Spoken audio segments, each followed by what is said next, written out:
प्रकरण 34. या भागाचं नाव आहे टॉकिंग बुकवरील पुस्तकांचे श्रवण. मी मुंबईहून साकेगावी पोचलो. तोच शिवाजी काकांनी पोस्टात आलेली टॉकिंग बुकची कॅसेट घरी आणून दिली. शिवाजी काका हे गावातील पोस्टमन होते. रवींद्र चतुर्वेदी यांच्या आवाजातील गुलशन नंदा यांची कादंबरी होती. ती कादंबरी टॉकिंग बुकवर ऐकली आणि अजून एक कॅसेट आली होती. ती द मा मिरासदार यांच्या चकाट्या आणि माझ्या बापाची पेंड. उरलेल्या सुट्टीत या तिन्ही पुस्तकांचा आस्वाद घेतला. टॉकिंग बुकची सगळ्यांनाच खूप गंमत वाटत होती. एवढा मोठा टेप असे सर्वजण म्हणत होते. केवळ घरातील आणि वाड्यातीलच नव्हे तर गावातील ज्येष्ठ आणि श्रेष्ठ मंडळींनाही या मशीनचे नवल वाटत होते. सर्वजण माझेच कौतुक करत होते. याच सुट्टीतील एक महत्त्वाची आठवण. प्रभाकर काकांनी 3-4 महिन्यापूर्वी एक नवा रेडिओ आणला होता. ते त्या रेडिओला कोणालाही हात लावू देत नसत. मला तर बिलकुलच नाही. एक दिवस तो रेडिओ बंद पडला. प्रभा काका नेहमीच माझा रागराग करायचे. माझ्यावर तसा त्यांचा विश्वासच नव्हता. दुर्गा काकू मात्र मला खूपच प्रेमानं आपुलकीनं जवळ करत असत. रेडिओ बंद पडल्यानंतर काकू म्हणाल्या, दिनूला दाखवून बघा, तो कदाचित चालू करेल. कारण हा टॉकिंग बुकसारखा टेप आणला असल्यामुळे आणि तो मी सातत्यानं वाजवत असल्यामुळे तसा माझा भाव वाढलाच होता. जया, संगीता याही म्हणाल्या, दादा, दिनू कदाचित रेडिओ नीट करू शकेल. ते म्हणाले, त्याला काय येणार आहे, त्याला दिसना न हुसाना. शेवटी प्रभा काकांनी भीतभीतच रेडिओ माझ्या हातात दिला आणि 2च मिनिटात मी रेडिओ चालू केला. प्रभा काका म्हणाले, वा दिनू वा. जयाची आई, आता दिनूला चहा पाजा. प्रभा काका यांनी खुश होऊन मला चहा पाजला. रेडिओमध्ये बिघडले काहीच नव्हते. त्यांनी जे नवीन सेल टाकले होते त्याचं कव्हर सील फोडलं नव्हतं. ते तसेच रेडिओत टाकले होते. मी फक्त त्या बॅटरीचे सील काढलं आणि रेडिओ वाजायला लागला. अशी ही मजेशीर गंमत त्या सुट्टीतली मला आजही छान आठवते. राजू नोकरीला लागला असल्यामुळे आता त्याच्या लग्नाची चर्चा होत चालली होती. तातडीनं त्याचं लग्न करणं आवश्यक आहे अशा प्रकारे बोलल्या जात होते. यावर्षी मराठवाड्यातल्या शाळा इतरांपेक्षा थोड्या उशिरा उघडणार होत्या. पश्चिम महाराष्ट्रातल्या शाळा 18 जूनला तर मराठवाड्यातील 28 जूनला सुरू झाल्या. कारण मराठवाड्यात दुष्काळी परिस्थिती होती. मी आणि संगीता 1 जुलैला साकेगावहून निघालो. संगीताला सोडलं त्याच दिवशी रात्रीच्या गाडीनं लातूरला पोहोचलो. पोहोचायला रात्री 12 वाजले होते. 10वीच्या मुलांची घरातील सर्वजण काळजी घेतात. आमची काळजी आमचे साहेब आणि आमचे स्वयंपाकी इब्राहिम काका घेत. इतर मुलांना डबा ठेवण्याची परवानगी नसे, पण आम्हा 10वीच्या मुलांना ती परवानगी मिळत होती. सोमवंशी साहेबांनी मी 10वीला असल्यामुळे रात्री चहा करण्यासाठी अतिरिक्त दुधाची व्यवस्था केली होती. आम्ही आता रात्री 11पर्यंत अभ्यास करत होतो आणि सकाळी लवकर 4लाच उठून 6पर्यंत अभ्यास करायचो. 7 वाजता श्री साखरे सरांच्या घरी इंग्रजीचा क्लास. आम्ही त्या क्लासला जात होतो तेव्हा क्लास ही संस्कृती फोफावली नव्हती. सर आम्हाला काही विद्यार्थ्यांना मोफत शिकवत असत. 10वीला शाळा असे 10 ते 5 शाळा. संध्याकाळी 5:30 ते 6:30 विनायकराव पाटील सर यांचा गणिताचा एक्स्ट्रा क्लास, तोही मोफतच. एकंदरीत 10वीचं टाईमटेबल खूपच व्यस्त झालं होतं. इतकं असलं तरी शनिवारी आणि रविवारी भरपूर खेळत होतो. क्रिकेट खेळणे हा आमचा चांगलाच विरंगुळा. क्रिकेटमध्ये आम्ही त्या काळात सरपटी चेंडू टाकत होतो. त्यामुळे चेंडूचा जमिनीवर सरपटल्यामुळे आवाज येत आणि बॅटने मारल्यानंतर तो जिथे पडेल तिथे त्याचा आवाज येत असल्यामुळे आम्हाला खेळायला मजा येत होती. हल्ली आमच्या म्हणजे अंधांच्या चेंडूमध्ये खडे भरलेले असतात आणि चेंडू फायबरचा असतो. तो सरपटी टाकला नाही तरी अंध व्यक्ती खेळू शकतो, पण आम्हाला मात्र तो सरपटीच टाकावा लागत होता. ऑगस्टच्या पहिल्या आठवड्यात श्री कृष्णराव जोशी लखमापुरीकर यांचं पत्र आलं. सौ शोभाताईला जुळं झालं होतं, मुलगा आणि मुलगी. 28 जुलै रोजी प्रसूती घरीच व्यवस्थित झाली होती. आई आणि दोन्ही बाळं सुरक्षित असल्याचं त्यांनी कळवलं. खूप आनंद झाला. 1-1.5 वर्षापूर्वीच तिचा एक मुलगा अचानक गेला होता, हे मी आधी सांगितलंच आहे. शाळेचे आणि अभ्यासाचे सगळं नियोजन करूनच याही वर्षी गणेश उत्सवातील आमच्या कला पथकाचं काम चालू झालं. दररोजचा सराव, गणपतीच्या काळातील तारखांचे नियोजन याच्यातली सगळी तयारी केली. मी 10वीला असल्यामुळे दररोजच्या सरावासाठी जात नव्हतो. गणेशोत्सवातील 10 दिवस आणि आधी तारखा मिळवण्यासाठी शनिवारी रविवारी जावं लागायचं. सर्व कार्यक्रम व्यवस्थित पार पडले. याही वर्षी गणेशोत्सवानंतर एकंदरीत सर्व खर्च वजा जाऊन प्रत्येकी 200 रुपये मिळाले. यावर्षी बास्केट, खुर्ची, फ्लॉवर पॉट हे काम मात्र पूर्ण बंद होतं. घारापूरकर गुरुजी म्हणत, अभ्यास महत्त्वाचा आहे, कामं काय नंतरही होतील. आजकाल 10वीची मुलं खूपच व्यस्त असतात. सकाळपासून संध्याकाळपर्यंत अभ्यास एके अभ्यास. शाळा, क्लासेस हे चालूच असते. अर्थात त्यांना तसं यशही प्राप्त होतं. 90% पुढेच बहुतेक विद्यार्थी मार्क घेताना दिसतात. आमच्या काळात एवढे मार्क्स पडत नव्हते. आम्ही एवढे व्यस्त राहत नव्हतो. खेळणं, अतिरिक्त कामं करणं, तसंच अभ्यासही करणं, क्लासेसही करणं, म्हणजे सर्वच थोडं थोडं आम्ही करत होतो. हे सगळं करत असताना कधी सामायिक परीक्षा आली ते कळलंच नाही. दिवाळीसाठी गावी आलो. सुट्टी 21 दिवसांची होती. दिवाळीपूर्वी सुवर्णा साकेगावला आली होती. ती म्हणाली, आता तू माझ्याबरोबर पाथर्डीला यायला पाहिजे. काका इतक्या दिवस कसब्यात वेल्हे डॉक्टरांच्या घराजवळ गांधी यांच्या वाड्यात राहत होते. आता नुकतेच ते पाथर्डीतील नाथनगर विभागात राहायला आले. सुवर्णाबरोबर यापूर्वी मी गांधी वाड्यात गेलो होतो. मग दुसऱ्या दिवशी मी सुवर्णाबरोबर नाथनगर येथील घरी पहिल्यांदा गेलो. दुसऱ्या दिवशी पुन्हा साकेगावला आलो. दिवाळी आनंदात गेली. भाऊबीजेसाठी लखमापुरीला शोभाताईकडे जाऊन आलो. तिच्या दोन्ही बाळांना हात लावून पाहिलं. दिवाळीत भाऊबीजेनंतर आशा वहिनी आणि मुलं गणेशपुरीला गेले. मी आणि अण्णा दोघंच घरी होतो. सुट्टी संपल्यानंतर लगेच मी लातूरला निघून गेलो. तेव्हा वहिनी गणेशपुरीलाच होत्या. डिसेंबरमध्ये मला एकंदरीत 3 पत्रे आली. त्यातलं एक पत्र सुवर्णाचं होतं. तिनं पंडित काका गेल्याचं कळवलं. त्यानंतर श्री कृष्णराव लखमापुरीकर आणि सौ सुनीता वहिनींचं पत्र आलं. त्यात त्यांनी राजूचं लग्न ठरलं असल्याचं सांगितलं होतं. 14 जून ही तारीख काढली आहे आणि उषा सुलाखे म्हणजे आशा वहिनींची बहीण, तिच्याशी लग्न जमलं असल्याचं त्यात कळवलं होतं. वाचून खूप आनंद झाला. 1985च्या डिसेंबर महिन्यात महाराष्ट्र शासनाच्या वतीनं अपंगांच्या राज्यस्तरीय क्रीडा स्पर्धा नागपूर इथं आयोजित केल्या होत्या. त्या स्पर्धेसाठी आमच्या शाळेतून अत्रेश गिरी, बाबूलाल संकपाळ आणि मी गेलो होतो. घारापूरकर सर आणि सेवक सोनवणे काका हे आमच्याबरोबर होतेच. माझे 10वीचं वर्ष होते. तरीही लांब उडी आणि गोळाफेक हे 2 खेळ मला चांगले जमत असल्यामुळे मला नेलं होतं. तिथे नाशिकहून अरुण भारसकर, रमेश आझादे आणि हरी लगड हे 3 विद्यार्थी आले होते. त्या तिघांची छान ओळख झाली, मैत्री झाली. आजही ते तिघं माझ्या संपर्कात असतात. अरुण भारसकर हे राष्ट्रीय दृष्टिहीन संघ महाराष्ट्र या संस्थेतही खूप काळपर्यंत कार्यरत होते. नंतर त्यांनी त्यांची वेगळी सामाजिक संस्था सुरू केली. त्या संस्थेच्या माध्यमातून ते वेगवेगळे उपक्रम राबवत असतात. संस्कार भारती नावाचे ब्रेल त्रैमासिक ते चालवतात. आजही ते माझे खूप चांगले मित्र आहेत. SSC बोर्ड नाशिक येथे ते कार्यरत आहेत.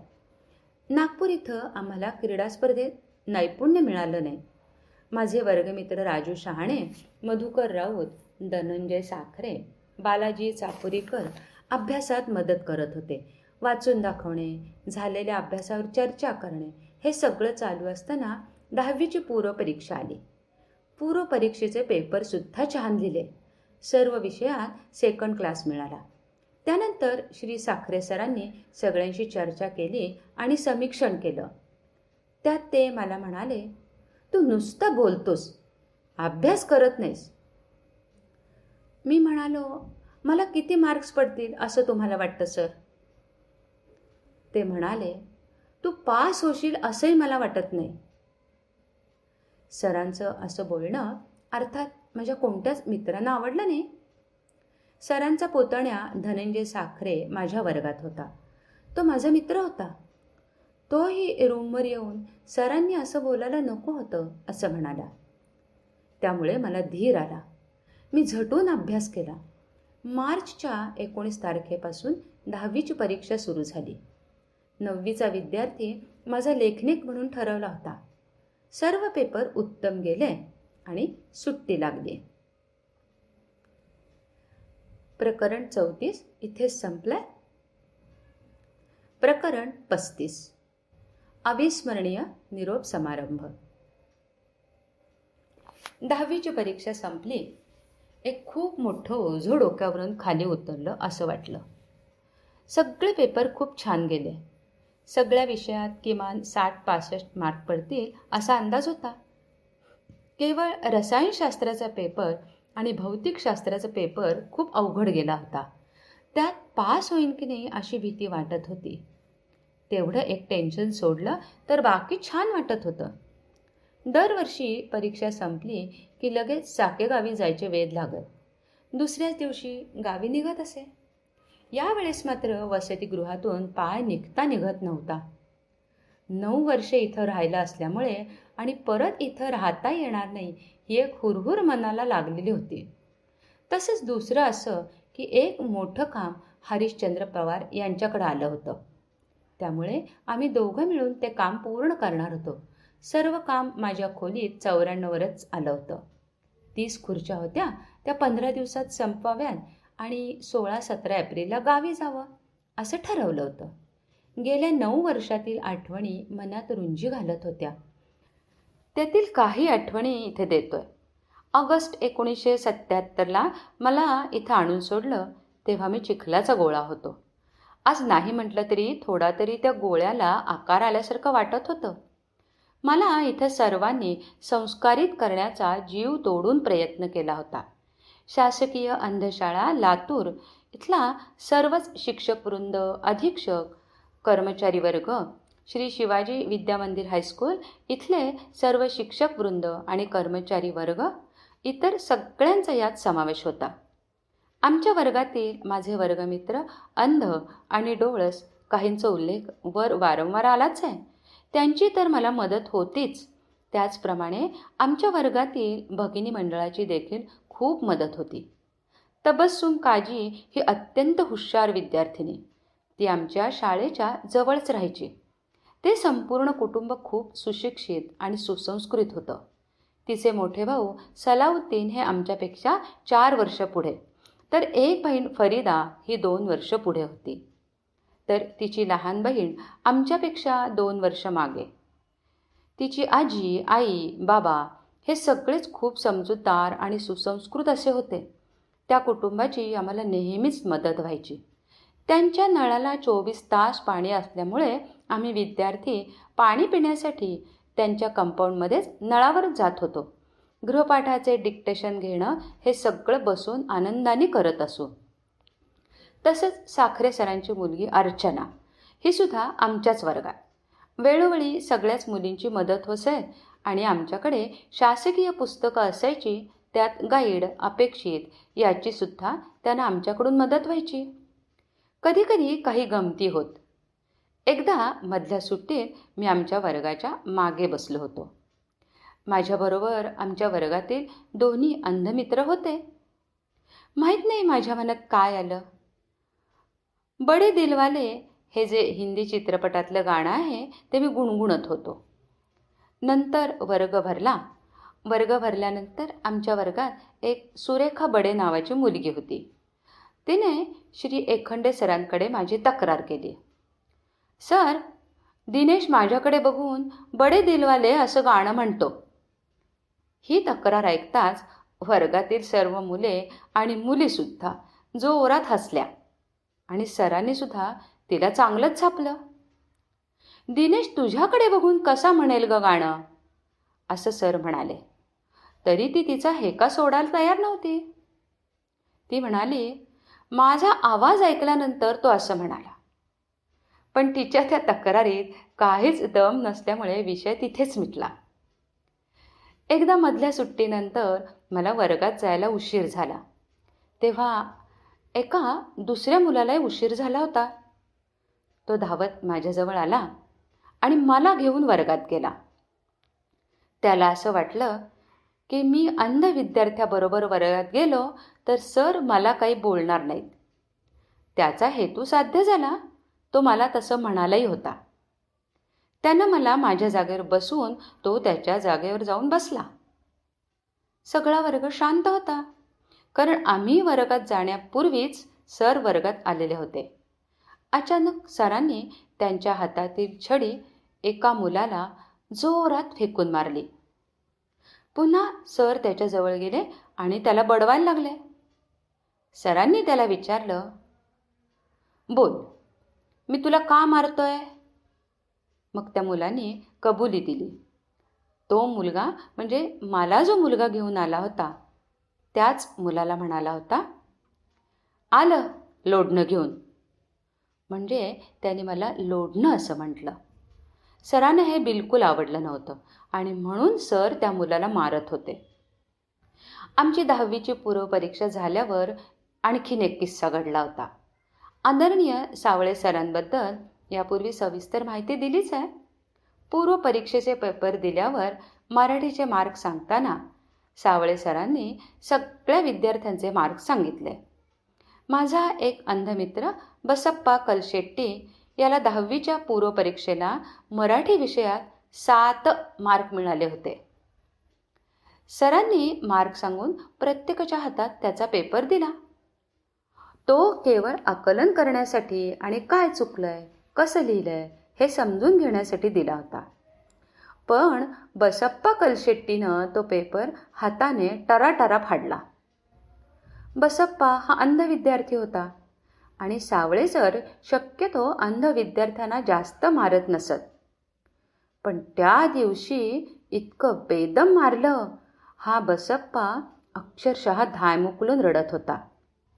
हातानं, छडीनं, ज्यानं शक्य होईल त्यानं सावळे सर त्याला मारत होते. त्याची चूकच तशी होती. महत्त्वाचा पेपर त्याने फाडला होता, जो सरांच्या रेकॉर्डला असणं खूप गरजेचं होतं.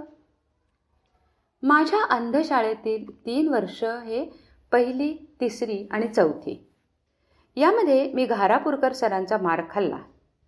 फार फार तर 2-3 छड्या खाल्ल्या असतील. 5वी ते 10वी या 6 वर्षात श्री शिवाजी विद्यामंदिर हायस्कूल इथे कोणाचाही आणि कधीच मार खाल्ला नाही. केवळ 8वी, 9वी, 10वी 3 वर्ष श्री शिंदे सर इतिहास विषय शिकवत असत. त्यांची एखादी छडी खाल्ली असेल. तो अपवाद सोडला तर अन्य कोणीही कधीही मला मारलं नाही. 10वीत असताना अगदी शेवटी फेब्रुवारी महिन्यात आमचे इंग्रजीचे साखरे सर सुट्टीवर होते. त्याऐवजी आमचे हेडमास्तर म्हस्के सर इंग्रजी शिकवण्यासाठी 4-5 दिवस सातत्याने येत होते. ते ग्रामर शिकवत होते. दररोज तेच शिकवत असल्यामुळे मला कंटाळा आला होता. असाच एक अनुभव गेल्या वर्षी 9वीला असतानाही इंग्रजीचे सर सुट्टीवर असताना हेच म्हस्के सर आम्हाला शिकवायला आले होते. त्यांनी 9वीचा इंग्रजीतील नलदमयंती हा धडा शिकवला. त्याची आठवण येऊन यावेळेस मी सरांना म्हणालो की सर, आज तुम्ही धडा शिकवा. तेव्हा सरांनी ग्रामरमधला एक प्रश्न मला विचारला. तुला हे येत आहे का? हे येत असेल तर मी तुला धडा शिकवतो, असे म्हणाले. त्या प्रश्नाचे उत्तर नेमके माझ्याकडून चुकले.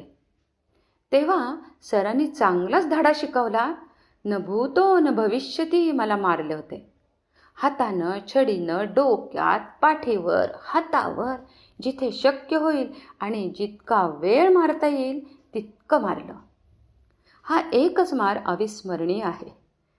कदाचित सरांची त्या दिवशी मानसिक स्थिती योग्य नव्हती असं मला नंतर कळलं.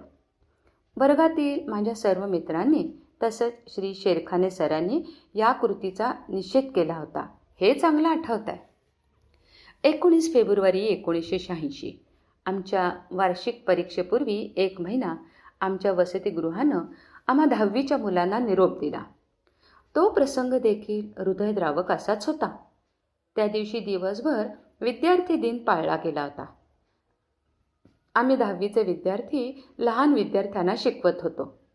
निरोपाच्या प्रसंगी श्री सोमवंशी साहेबांनी ज्या भावना व्यक्त केल्या त्या महत्त्वाच्या आहेत. मला 8वी नंतर साहेबांनी वसतिगृहातून काढले होते. तो धागा पकडून सोमवंशी साहेब म्हणाले, जे काही मी केले ते चुकीचंच होते, पण मी दिलगिरी त्यासाठी व्यक्त करतो. जे झाले ते गैर होते हेही मान्य केले.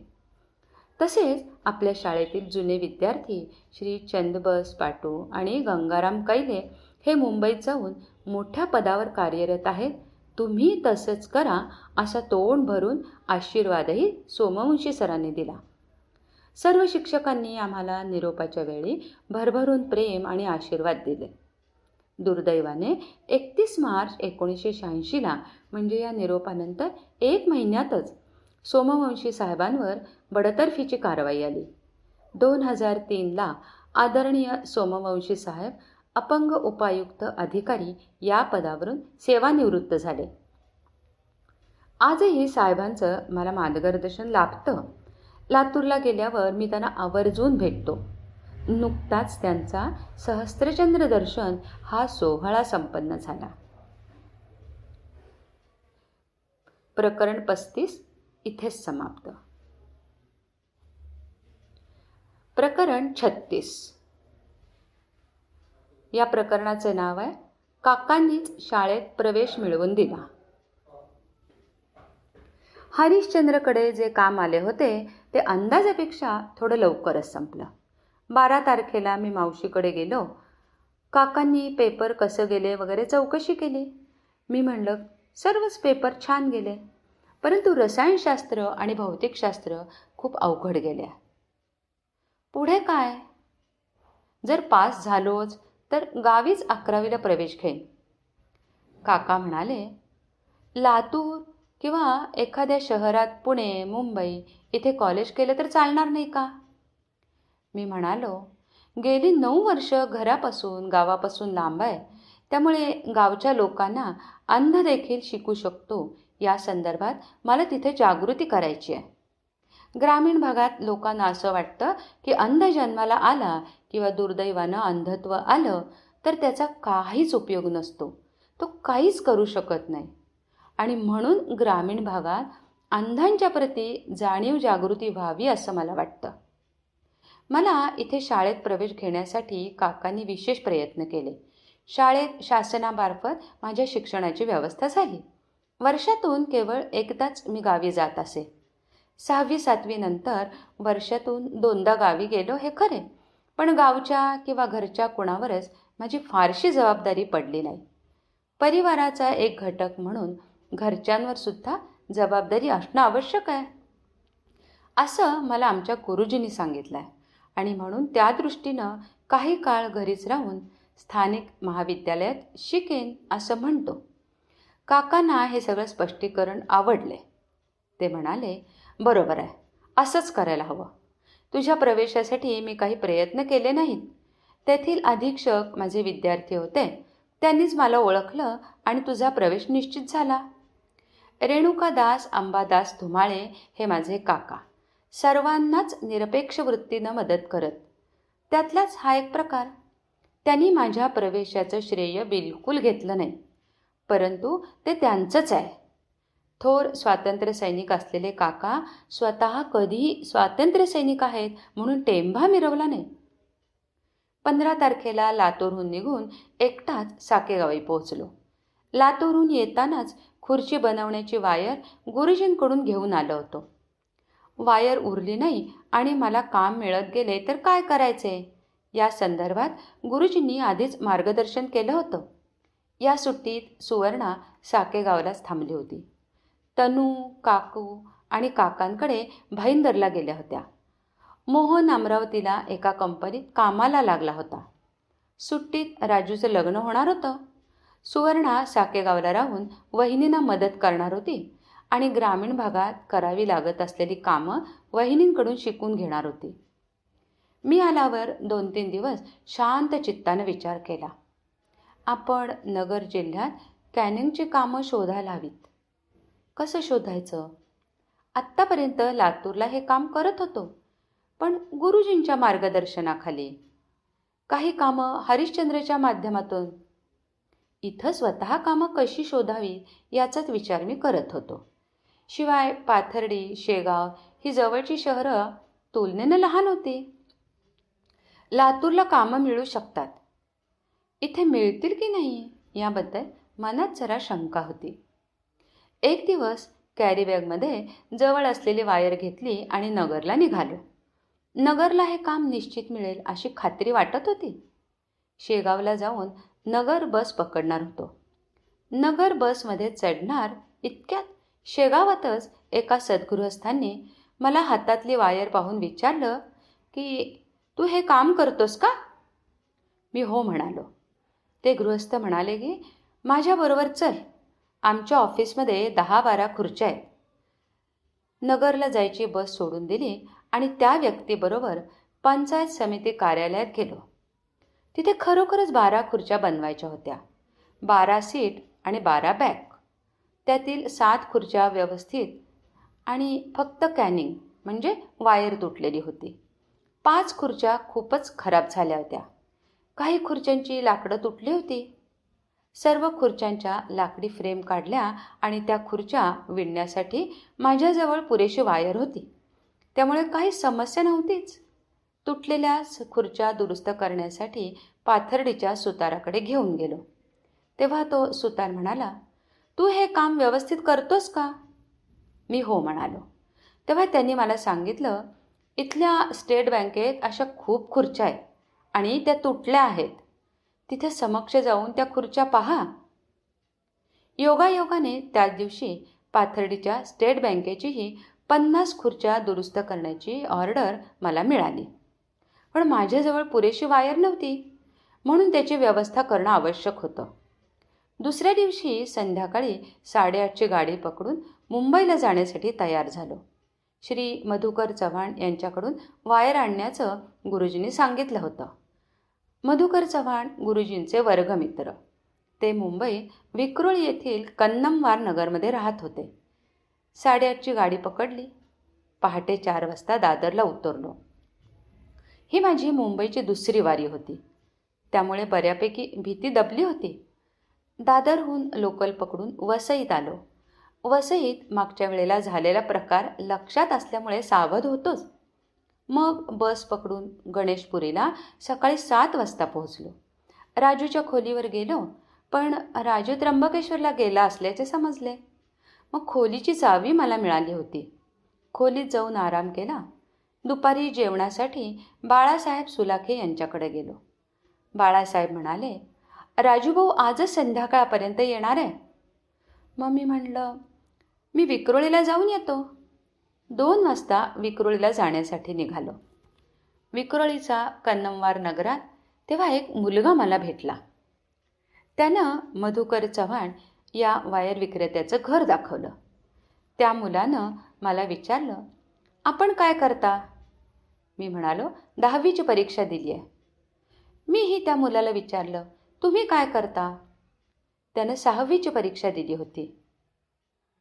म्हटलं, इथेच राहता का? तो म्हणाला की हो. तुमचं नाव काय आहे? माझं नाव नंदेश. माझा पुढील प्रश्न होता की तुझे बाबा काय करतात? तो म्हणाला, गाणी म्हणतात. तो विठ्ठल उमपांचा मुलगा होता. आजचे सुप्रसिद्ध शाहीर नंदेश उमप. त्यांनी मधुकर चव्हाण यांचं घर दाखवलं. त्यांच्याकडून 32 रुपये किलोप्रमाणे 10 किलो वायर घेतली. आल्या वाटेने पुन्हा निघालो. वसईहून 8:30ची शेवटची बस निघून गेली होती. पुन्हा पायाखालची जमीन हादरली. आता रात्रभर काय करायचं? कुठं जायचं? जवळ ओझं पण खूप आहे. विचार केला. आता इलाज नाही काही. काका भाईंदरलाच राहत होते. त्यांच्याकडे जाता आलं असतं, परंतु त्यांचा पत्ता माझ्याकडे नव्हता. काकांच्या कंपनीकडे भाईंदर खाडीवरील ब्रिजचं काम असल्यामुळे काका ट्रेनमधूनही दिसतात, असं अण्णा राजू यांनी अनेकदा सांगितलं होतं. पुढील बस सकाळी आहे. रात्रभर लोकलमध्ये फिरत राहू म्हणून पुन्हा लोकलमध्ये जाऊन बसलो. 11 वाजता लोकलच्या फेऱ्या संपल्या. त्यामुळे लोकांनी मला खाली उतरवलं. तिथेच एक सद्गृहस्थ मला भेटले. त्यांनी माझी पूर्ण चौकशी केली. अत्यंत प्रेमाने ते मला म्हणाले, तुझ्याजवळ बरंच सामान आहे. तू नक्कीच काहीतरी संकटात आहे असं मला वाटतंय. मग मात्र मी सगळं सांगितलं. माझी बस सुटली, गणेशपुरीला जायचं आहे. तेथे माझा भाऊ राहतो. आता रात्री कुठे फिरायचं म्हणून मी लोकलमध्ये बसून राहणार होतो. त्यांनी मला माझं गाव विचारलं. मी म्हणालो की खूप लांब आहे. म्हणजे कुठलं म्हटलं? अहिल्यानगर जिल्ह्यातला. ते म्हणाले, मी पण तिथलाच आहे.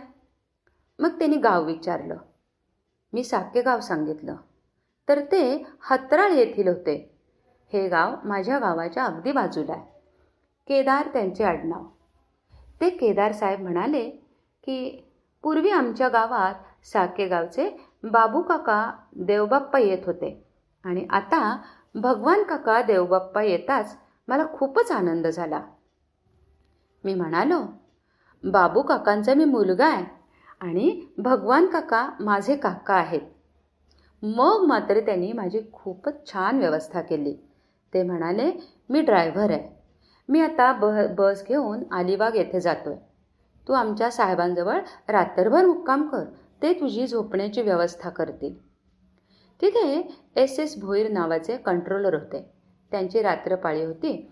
पूर्ण रात्र त्यांनी विरार इथं त्यांच्या कंट्रोल केबिनमध्ये मला ठेवून घेतले आणि सकाळी व्यवस्थित चहा पाणी करून गणेशपुरी गाडीत बसवून दिल्या. एव्हाना राजू आलेला होता. तो काळजीत पडला होता की मी मुंबईत गेलो आहे आणि उद्या पावता आला नाही कसा. मी गणेशपुरीला पोहोचलो. राजूलाही बरं वाटलं. प्रवासात असे काही चांगली माणसं भेटतात. अंध लोकांना मदत करतात. याबरोबरच प्रकरण 36 पान नंबर 147 इथेच संपलाय. फाईल समाप्त.